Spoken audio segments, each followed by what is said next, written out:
The following SHSMD podcast is a production of drpodcasting.com. On this edition of the SHSMD podcast, how do you go from marketing pro to CEO? Well, we're going to tell you as we talk with Michele Sutton and hear about her inspiring journey from being a dedicated SHSMD member to the chair of the American College of Healthcare Executives. Michele is also the CEO of North Oaks Health System in Louisiana. So you want to know what it takes to climb the ladder? Well, keep listening. Michele is going to drop the knowledge on you and offers invaluable insights into career progression and leadership development. It's a really cool story. You're going to like it. Let's get to it, right? No.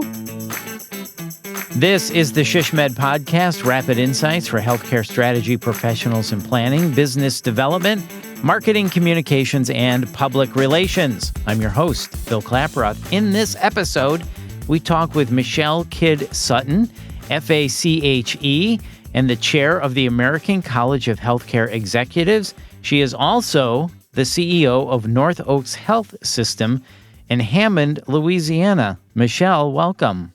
Thank you, Bill. I'm thrilled to be here today with you all. My gosh, thank you. You have a lot of jobs. I mean, next you're going to tell me you also volunteer at the local food kitchen and are a crossing guard monitor in front of the elementary school or something. Did you read my resume? I did. So I cheated, but you're amazing. You wear so many hats, and that's exactly why we wanted to talk to you. What an inspiring story for a lot of people. So, Michele, can you share a little bit of your story and tell us about your journey from being a SHSMD member to becoming the ACHE chair? So when I started my career at North Oaks almost 4 decades ago, I was coming out of banking.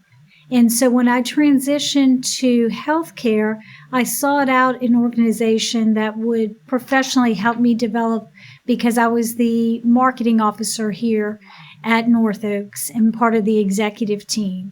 And SHSMD was recommended to me by the Louisiana Hospital Association Society for Healthcare Marketing, and they recommended that I join. And so I did, and immediately I found what I call my people. We all spoke the same language. I went to the conferences, and they helped me transition my marketing skills, thinking from banking into healthcare. And we all share one common thing in marketing, and that is the ability to communicate and tell stories. And so belonging to this phenomenal organization really honed my skills in healthcare communication. It taught me the latest trends and techniques, because over time we went from relationship marketing to physician marketing to physician bonding. You know, I've watched it over the decades change, and every step along the way, SHSMD was there for me. I made it a point every year to go to the conferences. I never missed one, and always found the content valuable. And I really liked hearing success stories from my peers across the country where they were doing some cutting edge marketing, advertising, maybe direct sales, and really took their techniques that I heard and then brought them home to Hammond, Louisiana, which is just outside of New Orleans. What a great story, Michele. Thank you for sharing that with us. I like how you say, I found my people. I did, because, marketers are a little bit different. No, absolutely. And I agree with that. And SHSMD is a great place to network and meet people and grow your skills, as you say. So let me ask you this question. How has your experiences within SHSMD influenced your leadership style and approach as a CEO today? How it's helped me and I think made me a better CEO is that I know how to build relationships and how to cultivate relationships. And I don't know if I would have been able to do that as successfully as I have had it not been for SHSMD, because they really worked with me in all of the different workshops, the conferences I attended. And so being a CEO, you have to be relatable. You need to be approachable. And I think if you are the chief marketing officer, if you are a marketing director, we're known for being the people person. We're the ones who tell the story. We're the chief storyteller. And I think that's what has given me an advantage as a CEO, because I can represent North Oaks. I can be the chief storyteller. I know how to craft the message for maximum impact. I know what an inverted pyramid is. I can look at a press release and know whether or not it's going to hit the mark. I know when we're buying another business or buying another hospital. I know what those new employees would want to know and what things my team need to do in order to position the acquisition in the best light, how to frame it. And so I truly believe having a background in marketing has given me some advantages that I might not have had I come up the traditional route through an MHA instead of an MBA. And when I first started here as a marketing officer, I was part of the executive team, and I would go to the board meetings. I was the administrator on call, so I got exposed to operations. And I just loved it. And I thought I could utilize my skill set to continually product differentiate us from our competitors. I could utilize my skill set to set us apart because I was looking through things through a marketing lens, not necessarily through an operational lens. And over the years, taking that operational lens, I had to start taking that more and more because as I grew with this facility, I got more departments. Because I was a young leader, I was eager, I wanted to learn. And so every time my CEO would say, who wants this department? Who wants to oversee this acquisition? I would raise my hand and say, I'll do it. And I think when you know how to write business plans, when you know how to draft strategic plans, when you can facilitate strategic planning processes, those are all things that then transcend into the boardroom.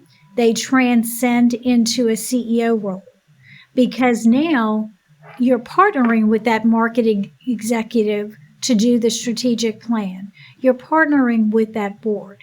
But at the foundation is relationships. And it's about investing in people.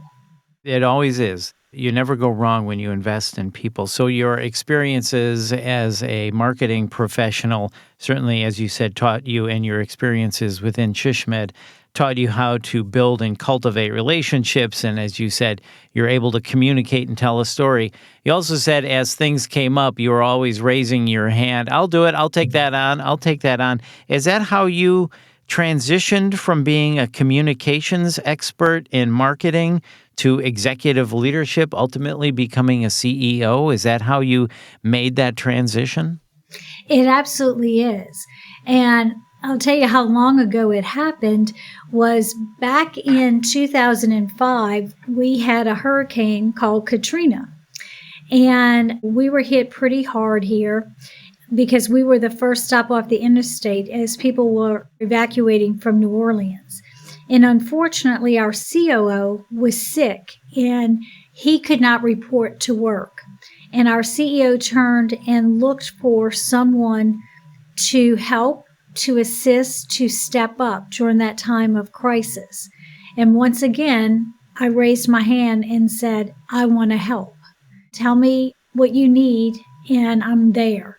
And so partnering with other members of the executive team at the time, I was able to stand out and to assist because I had strong relationships with all the departments within the hospital. And because a marketing executive normally has strong ties to the community, which I did, I was able to reach out to get help for our facility, to get the resources we needed to weather that hurricane.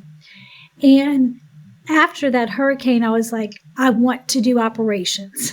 I want to affect change. And as luck would have it, our COO stepped down shortly thereafter the hurricane to take another position within our facility. And I was offered the job in January of 2006 to be the chief operating officer. You raised your hand again. I raised my hand again. And I think sometimes as marketing people, we're used to volunteering for events in the community, being part of the Chamber of Commerce, being part of the Rotary Club, being part of Kiwanis Club. We're always raising our hand because we know when we go out into the community, we're representing our organization. And a CEO does that too. As CEO, I raise my hand to be that resource for our community. When COVID happened, I made sure that North Oaks was the subject matter expert in our community. I partnered with parish government. I partnered with the school system, partnered with the chambers of commerce in our parish to give information. And I made sure that it was timely, relevant, and it would be written with the greatest impact, looking at it through my old marketing lens. And once you're a marketer, it never gets out of your blood because our job is to communicate, to build lifelong relationships. And I think one of the best things our members in SHSMD could do for themselves is to commit to being a lifelong learner. And that's how I made the transition to ACHE, because that is a core value of the American College of Healthcare Executives, is to be a lifelong learner. We take continuing education hours every year because it helps us to be our best selves. As you know, healthcare is a very fluid industry, always changing, which is why I love it. It's never static. It's always got surprises. So when you commit to learning, then you're always staying ahead of those changes, of the innovations, or you're right in step with it. And taking a leadership role enables me to make our hospital, and I am the largest independent hospital service district in the state of Louisiana. And so I'm not part of a big system, but what my competitive advantage is the relationships that I've developed, that I'm able to take information from the best minds across this country, the best practices, and then bring it here and operationalize it. Yeah, back to the relationships again. Well, Michele, you said that one of the keys is you've been a lifelong learner, and to aspire to bigger and better things, people need to be lifelong learners. Are there other key skills and knowledge and perspective that you can share with us for someone who might aspire to do the same thing you have done and turn a communication role into a CEO role? What other key skills and knowledge would someone need? I think the first one is strong relationship skills. You need strong communication skills. You need to lead by example. You need to be approachable, commit to that lifelong learning, but also you always have to be humble and remember where you came from and remember the people who helped you along the way, because nobody ever, in my opinion, becomes CEO without a lot of mentors, coaches, and sponsors along the way. And I think it's important that as we celebrate those people who've helped us along the way, we remember to give back. I think a good CEO gives back and mentors, sponsors, and coaches others. It's part of our job to prepare the future, do succession planning for those that follow in our footsteps. And I'll never forget when I was at the bank, I was asked to answer the switchboard at lunch or a relief. And I thought to myself, I have an MBA and I'm answering a switchboard every day for lunch. And I said, okay, there's got to be a lesson in here for me, so let me just do it. but it gave me an opportunity as I answered those calls to talk to customers to see what they liked about our services. I would always ask, is there anything we could do differently to improve your service? And then I was able to take that back to my leadership team and say, let me tell you what our customer said. So I used it as an opportunity for mini focus groups. But little did I know when I came to the hospital as the marketing officer that one of the first departments I would raise my hand for would be the switchboard. And they had the exact same setup. So I immediately had street credibility when I could walk into our switchboard and pick up the phone at the console and transfer a call because I knew how it operated. And it wasn't for the faint of heart. And I use that example with others to say, do whatever is asked of you. Look at it as a gift, not as a burden, not as, oh, one more thing. Look at it as, oh, one more thing that I can put in my toolkit that maybe later I can leverage or utilize it to my advantage. And that's just one small example, but I think some people nowadays, they see a job description and they think, okay, well, this is what I'm committed to doing, and that's all. I don't think you can be successful in healthcare marketing or healthcare leadership or make that transition to the C-suite unless you come in with the mindset of, I will do whatever it takes, and there's nothing beneath me. And I will be in the trenches with the team when they need me the most. And I think many times people forget that, and those of us who don't stand out. And I think that's how you can move from a marketing exec to a C-suite executive to that CEO role if that's what you choose to do, by holding up your hand. It can't be about money, because I can tell you many times when I held up my hand, there was no more money, but I saw it as an opportunity that I was going to learn on their nickel.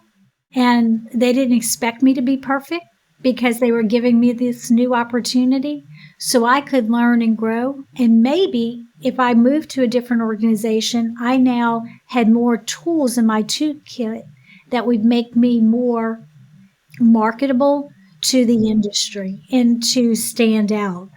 I think that's a great point, Michele. If you want to stand out, as you said earlier, do anything that is asked of you. Don't look at it as a burden. Look at it as a gift. So if you want to stand out, and as you put it again, add another tool to the toolkit, that's a great way to do that. And some of the other things you said there, I really like. You said, make sure you're building relationships, you're communicating, leading by example. Make sure that you're approachable. That's so important. Be humble and remember people along the way. So that's really good advice for all of us, Michele. So thank you for sharing that. If I could ask you to put your CEO hat on now and kind of look into your crystal ball in front of you, what do you see the future of healthcare strategy and how that is going to evolve? As you said earlier, it's always changing in healthcare, but where do you see us going from here? How is healthcare strategy going to evolve, and how should we as healthcare marketing professionals prepare for that? One of the best things about healthcare is it's not going away. It's one of the industries that we will always need. So I love it from a stability standpoint. And where I think from a strategy standpoint is we are now in the digital age, and people are looking for more immediate access, and they want knowledge on demand. So I think from a strategic planning standpoint, we have to figure out how to meet people where they are and how can we do it quickly and efficiently, but still a sense of heart. Because with the advent of AI, many times you're seeing organizations use bots to answer questions or AI to make phone calls, do reminders. I think the challenge to us as healthcare leaders is how do we do that with a heart? because healthcare is a very emotional service, because people are coming to us when they're at their most vulnerable point. Let's face it, people don't come to hospitals or physicians' offices with one exception unless something has gone wrong. The one exception is birth. That's something they're choosing, they're excited about, the opportunity to bring a little one into the world. But other than that, when people come to us, something has gone wrong in their life.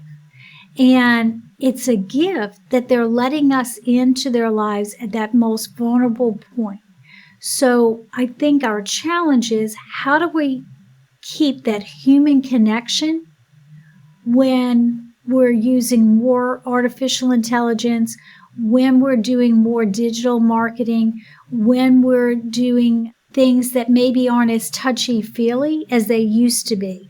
So I think we still have to have a balance of relationship, personal selling, going out to the civic clubs, what I call the roast beef circuits. I used to laugh about years ago because they always serve roast beef at lunch. When I would speak to the Kiwanis Club, the JCs, the Rotary Clubs, the church organizations, the Chambers of Commerce, I think you have to maintain that as part of your promotional mix moving forward as you're developing those strategic plans, so that we can be nimble, we can be flexible, but we also have to find a way that when people want information, they have access to it on demand with a heart.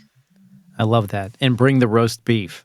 And bring the roast beef. I love that, Michele. So, I mean, you said some really great stuff there. So for healthcare marketers today, you being a CEO of a hospital, you certainly are involved in this and have your finger on the pulse of current marketing strategies. But you talked about make sure you're having immediate access. People want knowledge on demand. Meet people where they are. And I love your talk about heart. I think that's so good, and having that sense of empathy when dealing with patients. So really good thoughts, Michele. Thank you so much for that. So before we wrap up, though, I understand, and you told us earlier, you went to all the SHSMD conferences. Tell us about what happened in San Diego over 9/11. Apparently, you have a story surrounding that. I sure do. It's definitely one for the books. So, as I said earlier, I always went to the SHSMD conferences.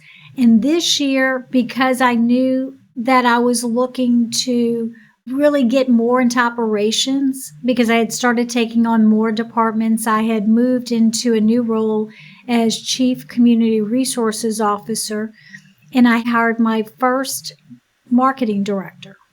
So I took her with me to the SHSMD conference because I wanted her to be indoctrinated and to see all the great sessions and learn from leaders. So we flew to San Diego for that conference, and it was her first flight. I'll never forget. And so she and I were talking and really excited about the opportunity. And then I turned on the news and I saw the first plane crash. And I was like, surely I'm seeing something I'm not seeing. And so then I saw the next one. And so I called her in her room, and then we heard an overhead announcement about going down to the ballroom. So we got dressed and we went down to the big ballroom where the general sessions were, and we were held there. And the leaders were giving us updates as to what was going on. And we would have to stay in the hotel, preferably in this room, in the ballroom all together, until we got an all clear that it was safe to go back up to our rooms.